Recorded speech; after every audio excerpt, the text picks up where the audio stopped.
Friends, ನಾನು ಈ video start ಮಾಡೋದಕ್ಕಿಂತ ಮುಂಚಿತವಾಗಿ ತಮ್ಮಲ್ಲಿ ಒಂದು ರಿಕ್ವೆಸ್ಟ್. ದಯವಿಟ್ಟು ಯಾರ್ಯಾರು ನನ್ನ ಚಾನಲ್ನ ಮೊದಲನೇ ಬಾರಿ ನೋಡ್ತಾ ಇದ್ದೀರಾ, ದಯವಿಟ್ಟು ಸಬ್ಸ್ಕ್ರೈಬ್ ಮಾಡಿಕೊಂಡು ಫುಲ್ ವಿಡಿಯೋ ವಾಚ್ ಮಾಡಿ.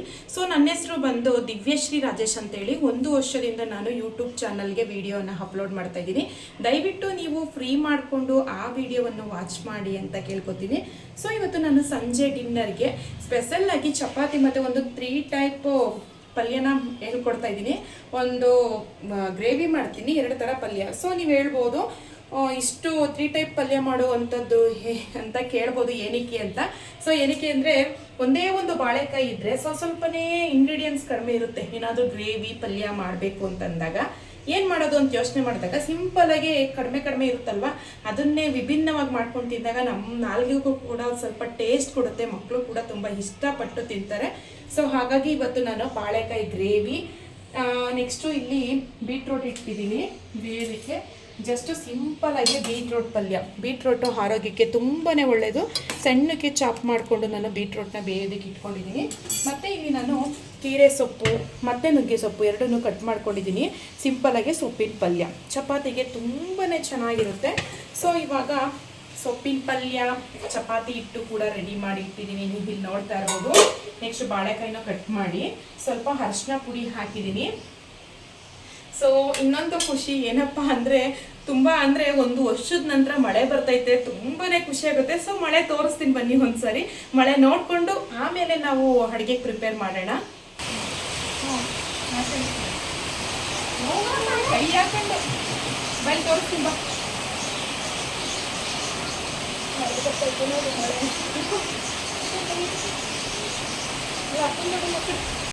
ಸೊ ನಾವಂತೂ ಮಳೆ ಬರ್ತಾ ಇರೋದಕ್ಕೆ ತುಂಬ ಎಂಜಾಯ್ ಮಾಡಿದ್ವಿ. ಯಾಕಂದರೆ 1 ವರ್ಷ ಆದ್ರೂ ಮಳೆನೇ ಬಂದಿರಲಿಲ್ಲ.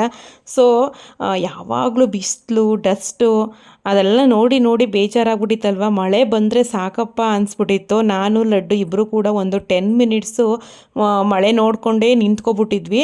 ಆ್ಯಕ್ಚುಲಿ ಫಸ್ಟು ಮಳೆ ಬರುತ್ತಲ್ಲ, ಆ ಮಳೆಯಲ್ಲಿ ತುಂಬ ಧೂಳು ಕಣಗಳೆಲ್ಲ ಕುಡ್ಕೊಂಡಿರುತ್ತೆ. ಆ ನೀರನ್ನ ನಾವು ಆದಷ್ಟು ಆ ನೀರಲ್ಲಿ ನಾವು ನೆನಿಬಾರ್ದು. ಯಾಕಪ್ಪ ಅಂತಂದರೆ ಬೇಗನೆ ನಾವು ಹುಷಾರು ತಪ್ಪಿಡ್ತೀವಿ.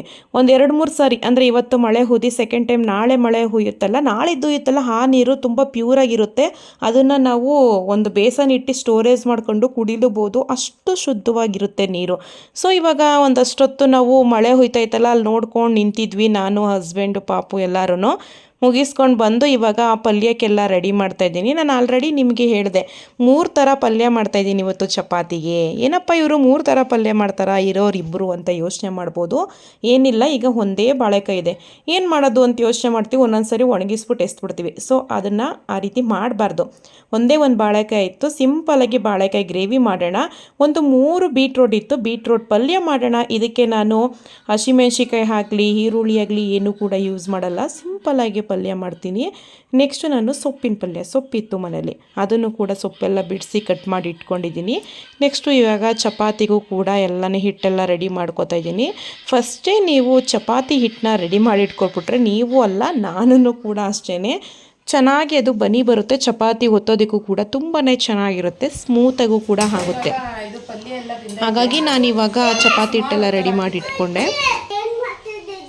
ಸೊಪ್ಪಿನ ಪಲ್ಯ ಮಾಡ್ತಾ ಇದ್ದೀನಿ, ಬಾಳೆಕಾಯಿ ಪಲ್ಯ, ಬಾಳೆಕಾಯಿ ಗ್ರೇವಿ ಮಾಡ್ತಾ ಇದ್ದೀನಿ.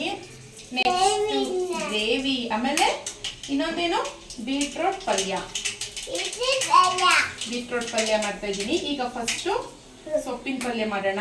ಸೊಪ್ಪಿನ ಪಲ್ಯ ಮಾಡೋದಕ್ಕೆ ಸ್ವಲ್ಪ ಎಣ್ಣೆ ಹಾಕೊಂಡು, ಅದಕ್ಕೆ ಸ್ವಲ್ಪ ಹಿಂಗ ಹಾಕೊಂಡು, ನೆಕ್ಸ್ಟು ಸಾಸಿವೆ, ಜೀರಿಗೆ ಎಲ್ಲ ಹಾಕೊಂಡು ನಾನು ಒಂದು 3 ಹಸಿಮೆಣಸಿನಕಾಯಿ ತಗೊಂಡಿದ್ದೀನಿ. ಸೊ ಇವನೇ ನನಗೆ ಮಾಸ್ಟರ್, ಇವಾಗ ಕುಕ್ಕಿಂಗ್ ಮಾಸ್ಟರ್ ಲಕ್ಷಿತ್. ಅವನಿಗೆಲ್ಲ ಹೇಳ್ತಾ ಇದ್ದೀನಿ. ನಾನು ಹಸಿಮೆಣಸಿನಕಾಯಿನ ಹಾಕೊಂಡೆ, ಸ್ವಲ್ಪ ಅದು ಫ್ರೈ ಆಗಬೇಕು.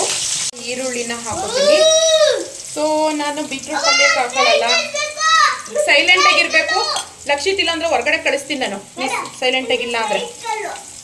ಈರುಳ್ಳಿನ ಹಾಕೊಂಡೆ, ಈರುಳ್ಳಿ ಹಾಕೊಂಡು ಸ್ವಲ್ಪ ಫ್ರೈ ಮಾಡ್ಕೊಳ್ಳೋಣ. ಹೋಗಿ ನೀವು ಸೈಕಲ್ ತುಳಿಯೋದು ಇಟ್ಬಿಡಿ. ಫ್ರೈ ಆಗಿದೆ. ಸೊಪ್ಪು ತೊಳ್ಕೊಂಡಿದ್ವಲ್ಲ, ಆ ಸೊಪ್ಪನ್ನ ಇವಾಗ ಒಳಗಡೆ ಹಾಕೊಳ್ಳೋಣ. ನಾರ್ಮಲಾಗಿ ನಾವು ಉಪ್ಸಾರು ಮಾಡಿ ಉಪ್ಸಾರಲ್ಲಿ ಉಳಿದಂಥ ಅದನ್ನ ಬೇಯಿಸಿರ್ತೀವಿ ಆ ಸೊಪ್ಪನ್ನ ಅದರಲ್ಲಿ ಪಲ್ಯ ಮಾಡ್ಕೊತೀವಿ. ಡೈರೆಕ್ಟ್ ಈ ರೀತಿ ಮಾಡ್ಕೊಳ್ಳೋದ್ರಿಂದ ಇದರಲ್ಲಿ ಇವಾಗ ಪ್ರೋಟೀನ್ ಎಲ್ಲ ಸಿಗುತ್ತೆ ನಮಗೆ. ಸೊ ಎಣ್ಣೆಗೆ ಫ್ರೈ ಮಾಡ್ಕೊತಾ ಇದ್ದೀನಿ. ಸೊ ತುಂಬಾ ಚೆನ್ನಾಗಿರುತ್ತೆ. ಅವಾಗ ರೀ ಹೆಂಗೆ ತಿಂತೀಯ ಸೊಪ್ಪನ್ನ ನೀನು? ಹಂಗೆ ತಿಂತೀಯಾ? ನಿಮ್ಗೆ ಇಷ್ಟನ ಸೊಪ್ಪು ಅಂದರೆ? ಉಪ್ಸಾರು ಸ್ಕೂಲಲ್ಲಿ ತಿಂತಾನಂತೆ. ಹೌದಾ? ಓಕೆ. ಸೊ ಇದೊಂದು ಸ್ವಲ್ಪ ಇದು ಬಾಡ್ಕೋಬೇಕು. ಇದು ಬಾಡ್ತಾ ಇರಲಿ. ಬೀಟ್ರೋಟ್ ಬೇಯಿಸಿಟ್ಕೊಂಡಿದ್ನಲ್ಲ. ಸೊ ಚಿಕ್ಕ ಬೋಸಿ ಆಯಿತು. ಸೊ ಇದ್ರ ನೀರನ್ನು ಕೂಡ ವೇಸ್ಟ್ ಮಾಡಲ್ಲ. ಬಾಳೆಕಾಯಿ ಗ್ರೇವಿ ಮಾಡ್ತೀನಲ್ಲ ಅದಕ್ಕೆ ಯೂಸ್ ಮಾಡ್ಕೊಳ್ಳೋಣ. ಲಕ್ಷಿತ್ ಇರೋದ್ರಿಂದ ಸ್ವಲ್ಪ ಪ್ರಾಬ್ಲಮ್ ಆಗ್ತೈತೆ, ಯಾಕಂದರೆ ಅವನು ಪ್ಲೇಸ್ ಕೊಡ್ತಾನೆ ಇಲ್ಲ ನನಗೆ. ಇರೋ ಸ್ವಲ್ಪ ಉಪ್ಪು ಹಾಕಿದ್ರೆ ಬೇಗನೆ ಸೊಪ್ಪು ಬೇಯುತ್ತೆ ನೀರು ಬಿಟ್ಕೊಂಡು. ಹಾಗಾಗಿ ರುಚಿಗೆ ಎಷ್ಟು ಬೇಕು ಅಷ್ಟನ್ನ ಉಪ್ಪು ಹಾಕೊಳ್ಳೋಣ.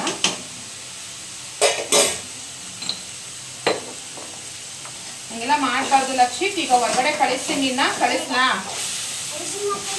ನೋಡಿ ಎಷ್ಟು ಕ್ವಾಂಟಿಟಿ ಕಡಿಮೆ ಆಯ್ತಿದ್ದು. ತುಂಬ ಇತ್ತು, ಪಾತ್ರೆ ಫುಲ್ ಇತ್ತು ಹಾಕ್ದಾಗ. ಇದು ಇದೇ ರೀತಿ ಚೆನ್ನಾಗೆ ಬೇಯಬೇಕು. ಹಾಗಾಗಿ ನಾನು ಈಗ ಏನು ಮಾಡ್ತೀನಿ ಅಂದರೆ ಒಂದು ಪ್ಲೇಟ್ ಮುಚ್ಚಿ ಬೇಯದಿಕ್ಕೆ ಬಿಡ್ತೀನಿ. ಲೈಟ್ ಏನಾಯ್ತಿಲ್ಲ, ಸ್ಟವ್ ಹಚ್ಕೊಂಡು ಇದು ಸ್ವಲ್ಪ ಸಣ್ಣೂರಿಲೇ ಬೇಯಬೇಕಿದು. ಹಾಗಾಗಿ ಸ್ಟವ್ ಹಚ್ಕೊಂಡು ಪಕ್ಕದವರಿಗೆ ಹಾಕೊಂಡಿದ್ದೀನಿ. ಈಗ ಬಾಳೆಕಾಯಿ ಪಲ್ಯಕ್ಕೆ ರೆಡಿ ಮಾಡ್ಕೊಡ್ತೀನಿ. ಲಾಸ್ಟಲ್ಲಿ ಮಾಡ್ಕೊಂಡ್ರಾಯ್ತು. ಪಾತ್ರೆ ಇಟ್ಕೊಂಡು ಇದಕ್ಕೆ ಸ್ವಲ್ಪ ಎಣ್ಣೆ ಹಾಕೊಳ್ಳೋಣ. ಯಾಕಂದರೆ ಫಸ್ಟು ಬಾಳೆಕಾಯಿನ ನೀಟಾಗಿ ಫ್ರೈ ಮಾಡ್ಕೋಬೇಕು. ಹಾಗಾಗಿ ನಾನು ಸ್ವಲ್ಪ ಎಣ್ಣೆನ ಒಂದು 2.5 ಸ್ಪೂನಷ್ಟು ಎಣ್ಣೆನ ಹಾಕೋತೀನಿ. ಎಣ್ಣೆ ಬಿಸಿ ಆಗಲಿ. ಚಿನ್ನಮ್ಮ ಪ್ಲೀಸ್ ಹೋಗು ನೀನು. ಟಿವಿ ಯಾಕೈತೆ ತಾನೆ ಅಪ್ಪ ಅಲ್ಲಿ? ಯಾಕೆ ನೋಡಲ್ಲ ನೀನು? ಎಣ್ಣೆ ಕಾದಿದೆ. ಸ್ವಲ್ಪ ಲೋ ಫ್ಲೇಮಲ್ಲಿ ಇಟ್ಕೊಳ್ಳೋಣ. ಪಾಪು ಇರೋದ್ರಿಂದ ಸ್ವಲ್ಪ ಹುಷಾರಾಗೆ ಮಾಡಬೇಕು. ಇವನು ಹೇಳೋದು ಮಾತು ಕೇಳೋಣ. ಆ್ಯಕ್ಚುಲಿ ನನಗೆ ತುಂಬ ಕಾಮೆಂಟ್ಸ್ ಬರ್ತೈತೆ, ಪಾಪುನ ಸ್ವಲ್ಪ ದೂರ ಇಡಿ ಸ್ಟವ್ವಿಂದ ಅಂತ. ಇವೇ ನೋಡಿ ಹೇಳೋದು ಮಾತೇ ಕೇಳ್ತಾನೆ ಅವನು. ನೋಡಿದ್ರೆ ಜೋರಾಗಿ ಅಳ್ತಾನೆ, ವೀಡಿಯೋನೇ ಮಾಡಿಸ್ಕೊಳ್ಳೋಣ. ಸೊ ಇದಕ್ಕೆ ಸ್ವಲ್ಪ ಅರಿಶಿನ ಪೌಡರ್ನ ಹಾಕೋತೀನಿ. ಹಾಕ್ಕೊಂಡು ಇದನ್ನು ಸ್ವಲ್ಪ ಫ್ರೈ ಮಾಡ್ಕೊಳ್ಳೋಣ.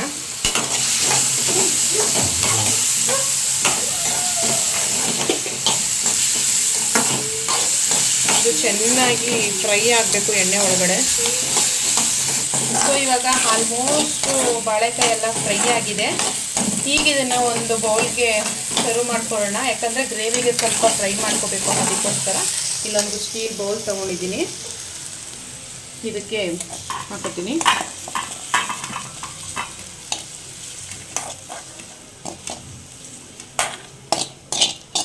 ಹಾಯಲ್ಲಿ ಉಳ್ಕೊಂಡಿದೆಯಲ್ವಾ, ಅದಕ್ಕೆ ನಾನು ಸ್ವಲ್ಪ ಶುಂಠಿ, ನೆಕ್ಸ್ಟು ಒಂದು ಬೆಳ್ಳುಳ್ಳಿನ ಬಿಡಿಸಿ ಇಟ್ಕೊಂಡಿದ್ದೀನಿ.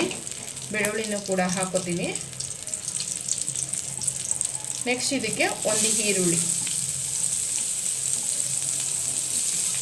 ಈರುಳ್ಳಿನ ಹಾಕೊಂಡೆ. ಇದನ್ನ ಚೆನ್ನಾಗಿ ಫ್ರೈ ಮಾಡ್ಕೋಬೇಕು. ಬೇಕು ಅಂದರೆ ಇನ್ನೊಂದು ಸ್ವಲ್ಪ ಎಣ್ಣೆ ಹಾಕ್ಕೊಳ್ಳಿ. ಸೊ ನನಗೆ ಸಾಕು ಅಂತ ಹೇಳಿ ಅನ್ನಿಸ್ತು.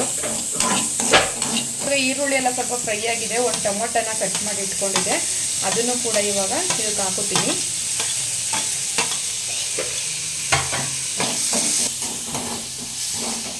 ಸೊ ಇವಾಗ ಆಲ್ಮೋಸ್ಟ್ ಇದು ಫ್ರೈ ಆಗಿದೆ. ಸ್ಟವ್ ಆಫ್ ಮಾಡ್ಕೊತೀನಿ. ಸ್ಟವ್ ಆಫ್ ಮಾಡಿಕೊಂಡು ಒಂದು ಚಿಕ್ಕ ಜಾರ್ ತಗೋತೀನಿ. ಒಂದು ಚಿಕ್ಕ ಜಾರ್ ಇಟ್ಕೊಂಡು ಚಿಕ್ಕ ಜಾರ್ಗೆ ನಾನು ಫ್ರೈ ಮಾಡ್ಕೊಂಡಿದ್ನಲ್ಲ ಈರುಳ್ಳಿ, ಟೊಮೆಟೊ ಮತ್ತು ಶುಂಠಿ, ಬೆಳ್ಳುಳ್ಳಿ ಇದನ್ನೆಲ್ಲನೂ ಹಾಕೋತೀನಿ. ನಾನು ಸ್ವಲ್ಪ ಗರಂ ಮಸಾಲ ಪೌಡರ್ನ ಹಾಕೋತೀನಿ. ನೆಕ್ಸ್ಟು ಖಾರ ಏನೂ ಹಾಕ್ಕೊಂಡಿಲ್ಲ, ಹಸಿಮೆಣಸಿಕಾಯಿ ಆಗಲಿ ಒಣಮೆಣಸಿಕಾಯಿ ಏನೂ ಹಾಕ್ಕೊಂಡಿಲ್ಲ. ಹಾಗಾಗಿ ಇದಕ್ಕೆ ನಾನು ಸ್ವಲ್ಪ ಹಚ್ಕಾರದ ಪುಡಿನ ಹಾಕೋತೀನಿ. ಹಚ್ಕಾರದ ಪುಡಿ ಹಾಕೋದಕ್ಕೆ ಸ್ವಲ್ಪ ಭಯ ಆಗ್ತೈತೆ, ಯಾಕಂದರೆ ಒಂದು ಸ್ವಲ್ಪ ಖಾರ ಆದರೂ ಲಕ್ಷಿತು ತಿನ್ನಲ್ಲ, ಅದಕ್ಕೋಸ್ಕರ. ನೆಕ್ಸ್ಟು ನಾನು ಇದಕ್ಕೆ ಲಾಸ್ಟಲ್ಲಿ ಸ್ವಲ್ಪ ಧನಿಯಾ ಪೌಡರ್ನ ಹಾಕೋತೀನಿ. ಸೊ ಇದಿಷ್ಟೇ ಹಾಕೋದು. ಇದಕ್ಕೆ ಸ್ವಲ್ಪ ಕೊತ್ತಂಬರಿ ಸೊಪ್ಪು, ಸ್ವಲ್ಪ ಕಾಯಿ ಪೌಡ್ರ್ ಹಾಕೋತೀನಿ. ಸ್ವಲ್ಪ ಕಾಯಿ ಪೌಡ್ರು, ಇದಿಷ್ಟು ಹಾಕ್ಕೊಂಡು ಇವಾಗ ಗ್ರೈಂಡ್ ಮಾಡ್ಕೊಂಡು ಬರೋಣ. ಸೊ ಗ್ರೇವಿ ಅಂತೂ ರೆಡಿಯಾಗಿದೆ. ಈಗ ಪುನಃ ಸ್ಟವ್ ಹಚ್ಕೊಂಡು ಗ್ರೇವಿ ಇದೇ ಪಾತ್ರೆಗೆ ಇಟ್ಕೊತೀನಿ. ಇನ್ನೊಂದು ಪಾತ್ರೆ ಏನೋ ಹಚ್ಕೊಳ್ಳೋಕೆ ಹೋಗಲ್ಲ ನಾನು. ಒಂದು 2 ಸ್ಪೂನಷ್ಟು ಎಣ್ಣೆನ ಹಾಕೋತೀನಿ.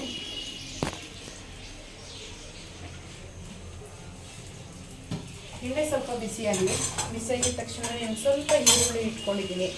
ಈರುಳ್ಳಿನ ಹಾಕೋತೀನಿ. ಈರುಳ್ಳಿ ಫ್ರೈ ಆಗಿದ ತಕ್ಷಣ ಸ್ವಲ್ಪ ಕರಿಬೇವಿನ ಸೊಪ್ಪನ್ನ ಹಾಕೋತೀನಿ. ನೆಕ್ಸ್ಟ್ ಇದಕ್ಕೆ ನಾನು ರುಬ್ಕೊಂಡಿದ್ದೆಲ್ಲ ಗ್ರೇವಿನ ಲಕ್ಷಕ್ಕೆ ನಾನು ಒದೆ ಕೊಡ್ತೀನಿ. ಈಗ ಗ್ಯಾರಂಟಿ ರುಬ್ಕೊಂಡಿರುವಂಥ ಗ್ರೇವಿನೂ ಕೂಡ ನಾನು ಇದರೊಳಗಡೆ ಹಾಕೋತೀನಿ. ಸೊ ಆಲ್ರೆಡಿ ನಾನು ಅಚ್ಕಾರದ ಪುಡಿ ಹಾಕ್ಕೊಂಡಿದ್ದೀನಿ ಇದಕ್ಕೆ. ಸೊ ನೋಡಿ, ಮಸಾಲೆಗೆ ನಾನು ಬೀಟ್ರೂಟ್ ಬೇಯಿಸಿಟ್ಕೊಂಡಿದ್ನಲ್ಲ ಆ ನೀರನ್ನ ಹಾಕಿದ್ದೀನಿ. ಆಲ್ರೆಡಿ ಕುದಿ ಬರ್ತೈತೆ. ಈಗ ನಾನು ಬಾಳೆಕಾಯಿನ ಫ್ರೈ ಮಾಡಿ ಇಟ್ಕೊಂಡಿದ್ನಲ್ಲ ಆ ಬಾಳೆಕಾಯಿನ ಇವಾಗ ಇದರೊಳಗಡೆ ಹಾಕೋತೀನಿ. ಇದು ಚೆನ್ನಾಗಿ ಒಂದು ಕುದಿ ಬರಲಿ. ಸೂಪರಾದ ಒಂದು ಗ್ರೇವಿ ರೆಡಿ ಆಗುತ್ತೆ. ಇದು ಗ್ರೇವಿ ಹಾಕ್ತಾ ಇರಲಿ. ಇಲ್ಲಿ ಪಕ್ಕದಲ್ಲಿ ಸೊಪ್ಪಿನ ಪಲ್ಯನೂ ಕೂಡ ರೆಡಿ ಆಗ್ತಾಯಿದೆ. ಆಲ್ಮೋಸ್ಟ್ ಸೊಪ್ಪಿನ ಪಲ್ಯ ಎಲ್ಲ ರೆಡಿಯಾಗ್ಬಿಟ್ಟಿದೆ. ಸ್ವಲ್ಪ ಕಾಯಿ ತುರಿ ಹಾಕಿ ಇದನ್ನು ಸರ್ವ್ ಮಾಡ್ಕೊಳ್ಳೋದು ಅಷ್ಟೇ ಬಾಕಿ. ಇದಕ್ಕೆ ಒಂದು ಸ್ವಲ್ಪ ಕಾಯಿ ತುರಿ ಹಾಕ್ತೀನಿ ಇವಾಗ. ಸೊ ಇದಕ್ಕೆ ನಾನು ಸ್ವಲ್ಪ ಕಾಯಿ ತುರಿ ಸ್ವಲ್ಪ ಜಾಸ್ತಿನೇ ಹಾಕ್ತೀನಿ. ಮಿಕ್ಕಿ ಸೊಪ್ಪೆಲ್ಲ ಇದೆಯಲ್ವಾ, ಅದು ಫ್ಲೇವರ್ ಚೆನ್ನಾಗಿ ಬರಲಿ ಅಂತೇಳಿ ನಮ್ಮ ಮನೆಯವರು ಸ್ವಲ್ಪ ಹಾಕು ಅಂತ ಹೇಳ್ತಾಯಿದ್ರು. ಆದರೂ ನಾನು ಹಾಕ್ತೆ, ಚೆನ್ನಾಗಿರುತ್ತೆ ಅಂತೇಳಿ. ನೋಡಿ, ಮಿಕ್ಸ್ ಮಾಡ್ಕೊಂಡ ತಕ್ಷಣವೇ ಕಾಯಿ ಹಾಕಿರೋದು ಗೊತ್ತೇ ಆಗಲ್ಲ. ಸೊ ಇವಾಗ ನಾನು ಇದನ್ನು ಒಂದು ಪಾತ್ರೆಗೆ ಸರ್ವ್ ಮಾಡ್ಕೋತಾ ಇದ್ದೀನಿ. ಎಲ್ಲ ಒಂದು ಕಡೆ ಇಟ್ಕೊಂಡ್ರೆ ಚಪಾತಿನೂ ಕೂಡ ಬೇಯಿಸ್ಕೊಂಡು ತಿನ್ನೋದಕ್ಕೆ ಸರಿ ಹೋಗುತ್ತೆ ಅಂತೇಳಿ ಒಂದು ಪಾತ್ರೆಗೆಲ್ಲ ಸರ್ವ್ ಮಾಡ್ಕೋತಾ ಇದ್ದೀನಿ. ಇನ್ನೊಂದು ಪಲ್ಯ ಮಾಡಬೇಕು ಅದಕ್ಕೋಸ್ಕರ. ಸೊ ಈಗ ಅದೇ ಬಾಣಲೆಗೆ ನಾನು ಬೀಟ್ರೂಟ್ ಪಲ್ಯನೂ ಕೂಡ ಮಾಡ್ತಾಯಿದ್ದೀನಿ. ಆ್ಯಕ್ಚುಲಿ ಬೀಟ್ರೂಟ್ ಪಲ್ಯಕ್ಕೆ ಈರುಳ್ಳಿ ಮತ್ತು ಕೊತ್ತಂಬರಿ ಸೊಪ್ಪು, ಕಾಯಿ ತುರಿ ಮತ್ತು ಹಸಿಮೆಣ್ಸಿಕಾಯಿ ಎಲ್ಲನೂ ಹಾಕ್ತಾರೆ. ಆದರೆ ಇವತ್ತು ನಾನು ಕೊತ್ತಂಬರಿ ಸೊಪ್ಪು ಹಾಕ್ತೀನಿ, ಕಾಯಿ ತುರಿ ಹಾಕಲ್ಲ, ಹಸಿಮೆಣ್ಸಿಕಾಯಿನೂ ಹಾಕಲ್ಲ, ಈರುಳ್ಳಿನೂ ಕೂಡ ಹಾಕಲ್ಲ. ಸೊ ಸಿಂಪಲಾಗೆ ಜಸ್ಟು ಎಣ್ಣೆ ಹಾಕ್ಬಿಟ್ಟು ಎಣ್ಣೆ ಕಾದಿದ ತಕ್ಷಣ ಸ್ವಲ್ಪ ಜೀರಿಗೆ, ಸ್ವಲ್ಪ ಸಾಸಿವೆ ಹಾಕ್ಕೊಳ್ಳೋದು, ಬೇಯಿಸ್ಕೊಂಡಿರ್ತೀವಲ್ಲ ಬೀಟ್ರೂಟು ಅದನ್ನು ಹಾಕ್ಕೊಂಡು ಫ್ರೈ ಮಾಡಿಕೊಂಡು ಲಾಸ್ಟಲ್ಲಿ ರುಚಿಗೆ ತಕ್ಕಷ್ಟು ಉಪ್ಪು, ಸ್ವಲ್ಪ ಪೆಪ್ಪರ್ ಪೌಡರು, ಸ್ವಲ್ಪ ಕೊತ್ತಂಬರಿ ಸೊಪ್ಪು. ಬೇಕು ಅಂದರೆ ನೀವು ಲೆಮನ್ ಜ್ಯೂಸ್ ಹಾಕೋಬೋದು. ಸೊ ತುಂಬಾ ಚೆನ್ನಾಗಿರುತ್ತೆ. ಈ ಥರ ಪಲ್ಯ ಮಾಡ್ಕೊಂಡು ತಿಂದ್ರಂತೂ ಬಾಯಿಗೆ ಒಂದು ಒಳ್ಳೆ ಟೇಸ್ಟ್ ಕೊಡುತ್ತೆ ಅಂತಲೇ ಹೇಳ್ಬೋದು. ಪಲ್ಯನೂ ಕೂಡ ರೆಡಿ ಆಯಿತು. ಸೊಪ್ಪಿನ ಪಲ್ಯ ಮಾಡಿದೆ, ನೆಕ್ಸ್ಟ್ ಬೀಟ್ರೂಟ್ ಪಲ್ಯ ಮಾಡಿದೆ, ಲಾಸ್ಟಲ್ಲಿ ಇವಾಗ ಬಾಳೆಕಾಯಿ ಗ್ರೇವಿನೂ ಕೂಡ ರೆಡಿ ಆಯಿತು. ನೀವು ಇಲ್ಲಿ ನೋಡ್ತಾ ಇರ್ಬೋದು, ಬೀಟ್ರೂಟ್ ಬೇಯಿಸಿದಂಥ ನೀರನ್ನು ಕೂಡ ಹಾಕಿದ್ದೀನಿ, ಹಾಗಾಗಿ ಎಲ್ಲ ರೆಡ್ ಕಾಣಿಸ್ತೈತೆ. ಈ ರೀತಿ ಒಂದು ಬಾಳೆಕಾಯಿ ಇಟ್ಕೊಂಡು ಮಿನಿಮಮ್ ಅಂದರೂ 3 ಜನ ಊಟ ಮಾಡ್ಬೋದು ಈ ಗ್ರೇವಿಲಿ, ಅಷ್ಟಾಗಿದೆ ಕ್ವಾಂಟಿಟಿ. ಸೊ ತುಂಬಾ ಚೆನ್ನಾಗಿರುತ್ತೆ. ಇದಕ್ಕೆ ಲಾಸ್ಟಲ್ಲಿ ಒಂದು ಅರ್ಧ ನಿಂಬೆಹಣ್ಣಷ್ಟು ಹುಣಸೆ ಹುಳಿನೂ ಕೂಡ ಹಾಕ್ಕೊಂಡಿದ್ದೆ.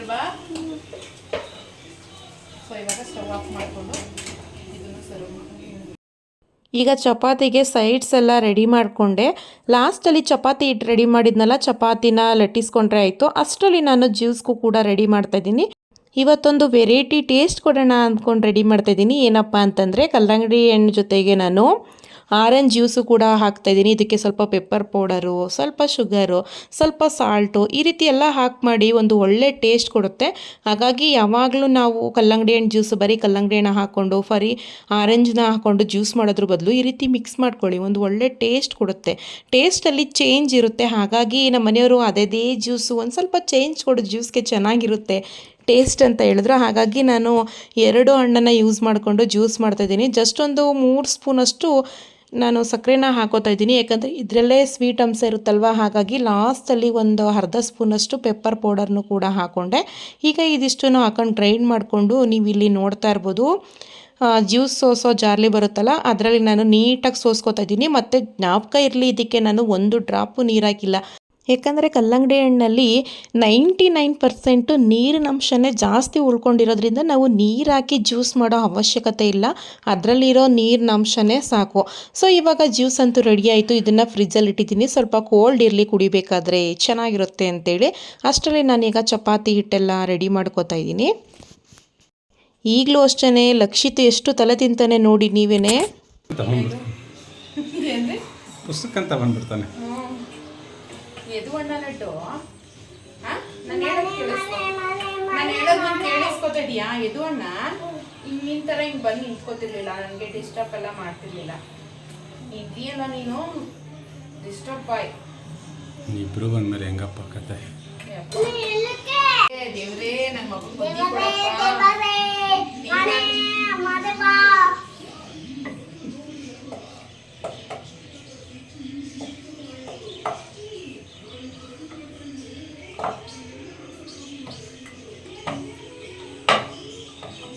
ಯಾರಿದು ಚಪಾತಿ?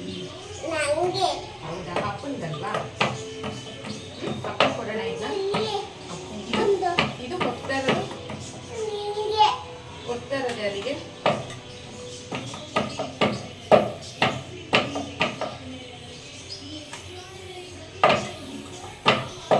ಸೊ ಈಗ ಚಪಾತಿ ಒತ್ತಿದ್ದು ಕೂಡ ಆಗ್ತೈತೆ ಆಲ್ಮೋಸ್ಟು. ನಾನು ಒಂದು ಸರಿಗೇ ಎಲ್ಲ ಚಪಾತಿನೂ ಕೂಡ ಲಟ್ಟಿಸ್ಕೊಬಿಡ್ತೀನಿ. ಲಾಸ್ಟಲ್ಲಿ ಎಲ್ಲರಿಗೂ ಬೇಯಿಸ್ಕೊಂಡು ತಿನ್ನೋಕೆ ಸರಿ ಹೋಗುತ್ತೆ ಅಂತೇಳಿ ಈಗ ಚಪಾತಿ ಹಿಟ್ಟೆಲ್ಲ ಲಟ್ಟಿಸ್ಕೊಂಡಾಯಿತು.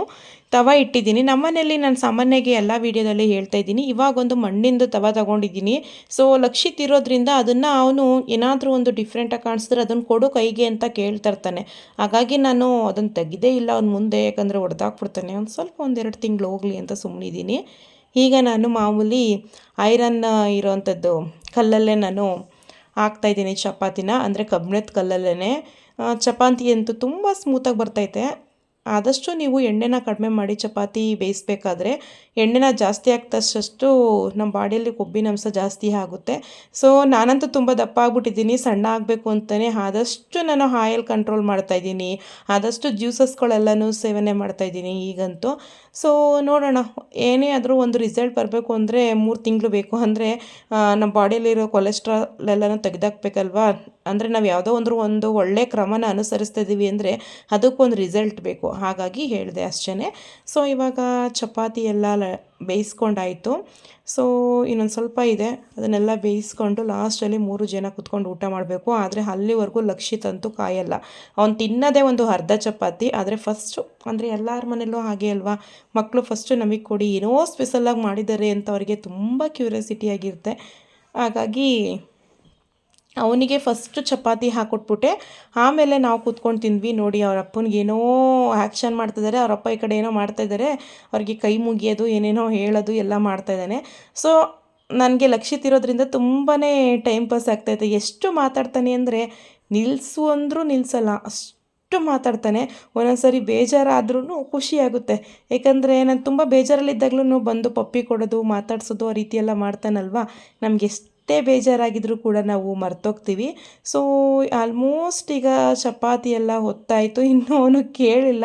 ಫಸ್ಟು ಕೇಳ್ದವನು, ಆಮೇಲೆ ಹಾಕ್ಕೊಟ್ಟೆ, ಒಂದು ಅರ್ಧ ತಿಂದೆ. ಈಗ ಪುನಃ ನೋಡಿ ಎಲ್ಲ ಪಲ್ಯನೂ ಹಾಕೊಡಮ್ಮ ಅಂತ ಹೇಳ್ದೆ. ಸೊ ಹಾಗಾಗಿ ಅವನಿಗೆ ನಾನು ಇವಾಗ ಎಲ್ಲ ಪಲ್ಯನೂ ಚೂರೇ ಹಾಕ್ಕೊಟ್ಟಿದ್ದೀನಿ. ಅದರಲ್ಲೂ ಅಷ್ಟೇ ಅವನು ಸ್ವಲ್ಪ ಅಷ್ಟೇ ತಿಂದಿದ್ದು ಎಲ್ಲ ಬಿಟ್ಬಿಟ್ಟು ಅವನ ತಟ್ಟೆಲ್ಲೇ ನಾನು ತಿನ್ನೋ ಹಾಗಾಯಿತು. ಯಾಕಂದರೆ ಮಕ್ಕಳು ನೀವೇ ನೋಡಿರ್ಬೋದು, ಮನೇಲಿ ಎಲ್ಲ ಹಾಕಿಸ್ಕೊಬಿಡ್ತಾರೆ, ತಿನ್ನೋದು ಸ್ವಲ್ಪ ಎಲ್ಲ ಬಿಟ್ಬಿಡ್ತಾರೆ. ಅದನ್ನು ಮನೇಲಿ ನಮಗೆ ವೇಸ್ಟ್ ಮಾಡೋಕ್ಕೆ ಇಷ್ಟ ಇಲ್ಲ. ಹಾಗಾಗಿ ನಾವೇ ತಿನ್ಕೊಳ್ಳೋದು. ಅದು ಪಲ್ಯ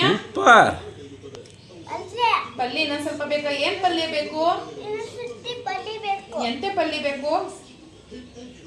ಎಂತೆ ಪಲ್ಯ ಬೇಕು? ಸೊಪ್ಪಿನ ಪಲ್ಯ ಬೇಕಾ? ಓಕೆ, ಹಾಕೊಡ್ತೀನಿ, ತಿನ್ನು ಬಂಗಾರ. ಹೆಂಗೈತೆ ಚಪಾತಿ ಪೂರಿ ಪಲ್ಯ ಎಲ್ಲ ಹೆಂಗೈತವ? ಹೆಂಗೈತೆ? ಚೆನ್ನಾಗೈತಾ?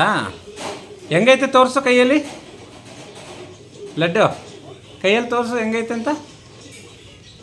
ಓ ಹಂಗೈತಾ, ಸೂಪರ್ ಆಗೈತಾ? ಹಾಂ ತಿನ್ನು ಮನೆ. ಸೊ ನೀವು ನೋಡೋದ್ರಲ್ಲ, ಜಾಸ್ತಿ ಏನೂ ಹಾಕ್ಕೊಟ್ಟಿಲ್ಲ, ಸ್ವಲ್ಪ ಹಾಕ್ಕೊಟ್ಟಿದ್ದೀನಿ. ಆದರೆ ಮಕ್ಕಳು ಅವ್ರು ತಿಂತಾರೋ ಬಿಡ್ತಾರೋ, ತಟ್ಟೆ ತುಂಬ ಹಾಕ್ಕೊಡ್ಬೇಕು. ಅವ್ರಿಗೆ ಏನು ಇಷ್ಟನೇನೋ ಗೊತ್ತಿಲ್ಲ. ಸ್ವಲ್ಪ ಹೊತ್ತಾದ್ಮೇಲೆ ಬೇಡ ಊಟ ತಳ್ಬಿಟ್ಟು ಹೊರ್ಟೋಗ್ತಾರೆ. ಸೊ ಹಾಗಾಗಿ ಇನ್ನೂ ಪಲ್ಯ ಬೇಕು ಅಂತ ಹಠ ಮಾಡ್ತಿದ್ದ. ಆಮೇಲೆ ನಾನೇ ಕೂತ್ಕೊಂಡು ಅವನಿಗೆ ಒಂದು 3/4 ಚಪಾತಿ ಅಷ್ಟು ತಿಂದ. ಫೈನಲಿ ಈಗ ನಮಗೆ ಸರ್ವ್ ಮಾಡ್ಕೋತಾ ಇದ್ದೀವಿ. ನೀವು ಇಲ್ಲಿ ನೋಡ್ತಾ ಇರ್ಬೋದು, ಬೀಟ್ರೋಟ್ ಪಲ್ಯ ಮತ್ತು ಸೊಪ್ಪು, ಅಂದರೆ ಕೀರೆ ಸೊಪ್ಪು ಮತ್ತು ನುಗ್ಗೆ ಸೊಪ್ಪು ಮಿಕ್ಸ್ ಮಾಡಿದಂಥ ಪಲ್ಯ. ನೆಕ್ಸ್ಟು ಬಾಳೆಕಾಯಿ ಗ್ರೇವಿ, ಎಷ್ಟು ಚೆನ್ನಾಗಿರುತ್ತಲ್ವ. ಇದಕ್ಕೆ ಜೊತೆಗೆ ಚಪಾತಿ. ಆದರೆ ಈ ಸೆಕೆಲಂತೂ ಈ ಥರ ಇಷ್ಟು ಪಲ್ಯ ಚಪಾತಿ ತಿಂತಾಯಿದ್ರೆ ಬಾಯಿ ಡ್ರೈ ಡ್ರೈ ಅನಿಸ್ಬಿಡುತ್ತೆ. ಜೊತೆಗೆ ಒಂಥರ ಜ್ಯೂಸ್ನೂ ಕೂಡ ಇಟ್ಕೊಂಡ್ರಂತೂ ಮಧ್ಯೆ ಮಧ್ಯೆ ಕುಡಿತಾ ನಾವು ಚಪಾತಿನ ತಿಂತಾಯಿದ್ರೆ ಸೊ ಸಖತ್ತಾಗಿರುತ್ತೆ. ಸೊ ನಾನು ಇಷ್ಟೇ ಅಲ್ಲ, ಈಗ 3 ಥರ ಪಲ್ಯ ಚಪಾತಿನ ಮಾಡ್ಕೊಂಡಿದ್ದೆ ಅಲ್ವಾ. ಮತ್ತು ನೆಕ್ಸ್ಟು ನಾನು ಜ್ಯೂಸು ಕೂಡ ಮಾಡಿದ್ದೆ. ಏನಪ್ಪ ಅಂದರೆ ಆರೆಂಜ್ ಮತ್ತು ಕಲ್ಲಂಗಡಿಯನ್ನು ಯೂಸ್ ಮಾಡ್ಕೊಂಡು ಜ್ಯೂಸು ಕೂಡ ಮಾಡಿದ್ದೆ. ಜ್ಯೂಸ್ನೂ ಕೂಡ ಈಗ ಸರ್ವ್ ಮಾಡ್ಕೋತೀವಿ. ನೀವಿಲ್ಲಿ ನೋಡ್ತಾ ಇರ್ಬೋದು, ನಾನು ಫ್ರಿಜ್ಜಲ್ಲಿ ಇಟ್ಟಿದ್ದೆ ಜ್ಯೂಸನ್ನ ರೆಡಿ ಮಾಡಿ. ಅದನ್ನು ಈಗ ಹೊರಗಡೆ ತೊಗೊಂಡು ಇವಾಗ ಗ್ಲಾಸ್ಗೆ ಸರ್ವ್ ಮಾಡ್ಕೋತಾ ಇದ್ದೀನಿ. ಇದಕ್ಕೆ ನೀವು ಸಿಯಾ ಸೀಡ್ಸ್ ಮತ್ತು ಕಾಮಕಸ್ತೂರಿ ಬೀಜ ಎರಡನ್ನೂ ಕೂಡ ನೀವು ನೆನೆಸ್ಬಿಟ್ಟು ಹಾಕ್ಕೊಳ್ಳಿ. ಬೇಕು ಅಂದರೆ ಹಾಕ್ಕೊಳ್ಳಿ, ಇಲ್ಲಾಂದರೆ ಸ್ಕಿಪ್ ಮಾಡ್ಕೊಳ್ಳಿ. ನನ್ನ ಪ್ರಕಾರ ಇದೊಂದು ಹೆಲ್ದಿ ಅಂತಲೇ ಹೇಳ್ಬೋದು. ಹಾಗಾಗಿ ಇತ್ತೀಚೆಗಂತೂ ನಾನು ಡೈಲಿ ಮಜ್ಜಿಗೆಗೆ ಮತ್ತು ಜ್ಯೂಸ್ಗೆಲ್ಲ ಮಿಕ್ಸ್ ಮಾಡ್ಕೋತಾನೆ ಇರ್ತೀನಿ. ಸೊ ಫೈನಲಿ ಇವಾಗ ನೈಟ್ ಡಿನ್ನರ್ ಅಂತೂ ರೆಡಿ ಆಯಿತು. ಫಸ್ಟ್ ಕ್ಲಾಸ್ ಡಿನ್ನರ್ ಅಂತಲೇ ಹೇಳ್ಬೋದು. ನಾನ್ ವೆಜ್ಗಿಂತ ಇದೇ ಬೆಸ್ಟ್ ಆ್ಯಂಡ್ ಬೆಸ್ಟ್ ನನ್ನ ಪ್ರಕಾರ ಹೇಳೋದಾದರೆ. ನಾನ್ ವೆಜ್ ತಿಂದರೆ ಬೇಗನೆ ಡೈಜೆಷನ್ ಆಗೋಲ್ಲ, ಆದರೆ ತರಕಾರಿ ಸೊಪ್ಪು ತಿಂದರೆ ಬೇಗನೆ ಡೈಜೆಷನ್ ಆಗುತ್ತೆ, ಆರೋಗ್ಯವಾಗೂ ಕೂಡ ಇರ್ಬೋದು. ಆದರೆ ನಮ್ಮ ಬಾಯಿ ಚಪಲ ಬಿಡಬೇಕಲ್ಲ, ವಾರಕ್ಕೊಂದ್ಸರಿನಾದರೂ ನಾನ್ ವೆಜ್ ತಿಂದಿಲ್ಲ ಅಂದರೆ ಏನೋ ಕಳ್ಕೊಂಡವ್ರ ಥರ ಆಗ್ಬಿಡ್ತೀವಿ. ಫೈನಲಿ ಊಟ ಎಲ್ಲ ಮುಗೀತು. ಸಂಜೆ ನನ್ನ ಮಗ ಬರೆಯೋ ಅಂತ ಹೇಳಿದ್ರೆ ಏನೋ ಡ್ರಾಯಿಂಗ್ ಮಾಡ್ತಾ ಕೂತಿದ್ದಾನೆ. ಅದನ್ನು ಕೂಡ ಲಾಸ್ಟಲ್ಲಿ ವೀಡಿಯೋದಲ್ಲಿ ಹಾಕಿದ್ದೀನಿ ನೋಡಿ. ಬರೆಯೋ ಅಂತ ಹೇಳಿದ್ರೆ ಚಂದಮಾಮನ ಬಿಡಿಸ್ತೀನಿ ಅಂತ ಹೇಳ್ದ. ಸೊ ನೀವಿಲ್ಲಿ ನೋಡ್ತಾ ಇರ್ಬೋದು ನೋಡಿ, ಚಂದಮಾಮನ ಬಿಡಿಸ್ತಾ ಇದ್ದಾನೆ ನನ್ನ ಮಗ. ಆದರೂ ಕೂಡ ಅವನಿಗೆ ಅಂತಲೂ ಬರೆಯೋಕ್ಕೆ ಬರಲ್ಲ, ಆದರೂ ಅವನು ಚಂದಮಾಮನ ಬಿಡಿಸ್ತಾ ಮೂಗು ಬಾಯೆಲ್ಲನೂ. ಅದನ್ನು ನೋಡಿ ನನಗೆ ತುಂಬಾ ಖುಷಿ ಆಯಿತು. ನಮ್ಮನೆಯವ್ರು ಅದನ್ನೇ ಅಂದರು, ಅವನು ಪೆನ್ಸಿಲೆಲ್ಲ ಹಿಡಿತಾನಲ್ಲ ಅದನ್ನು ನೋಡಿದ್ರೆ ಅವನು ಬರಿತಾನೆ ಅಂತಲೇ ಅರ್ಥ. ನೋಡು ಎಷ್ಟು ಚೆನ್ನಾಗಿ ಇಟ್ಕೊಂಡು ಅವನು ಡ್ರಾ ಮಾಡ್ತಾನೆ ಅಂದಮೇಲೆ ಅವನು ತುಂಬ ಚೆನ್ನಾಗಿ ಬರಿತಾನೆ ಅಂತ ಹೇಳಿದ್ರು. ನೀವಿಲ್ಲಿ ನೋಡ್ತಾ ಇರ್ಬೋದು. ಸೊ ಫ್ರೆಂಡ್ಸ್, ನಾನಿವಾಗ ಈ ವಿಡಿಯೋನ ಎಂಡ್ ಮಾಡ್ತಾ ಇದ್ದೀನಿ. ನೆಕ್ಸ್ಟ್ ವಿಡಿಯೋದಲ್ಲಿ ಸಿಗೋಣ. ಓಕೆ ಫ್ರೆಂಡ್ಸ್, ನನ್ನ ಮಗ ಹೇಗೆ ಡ್ರಾಯಿಂಗ್ ಮಾಡಿದ್ದಾನೆ ನೋಡಿ. Thank you for watching. Very good. ಏನದು ಲೈನ್ ಹಾಕಿದ್ದು? ಏನು ಅದು ಕಾಲ ಅದು ಕಣ್ಣು ಕಣ್ಣು ಬಿಡಿಸು.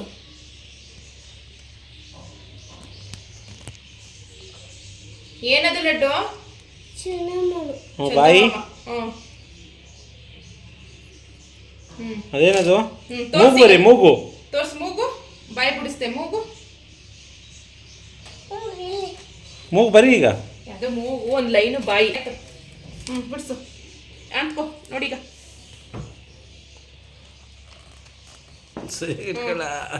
ದೂರ ನಿಂತ್ಕೊಳ್ಳಿ, ಒಂದು ಮುಖ ಕಾಣಿಸ್ಲಿ. ಅಂದ್ಕೋ ಹಿಂಗೆ. ಏನು ಕಾಣಲ್ಲ ಬರ್ದಿರೋದು.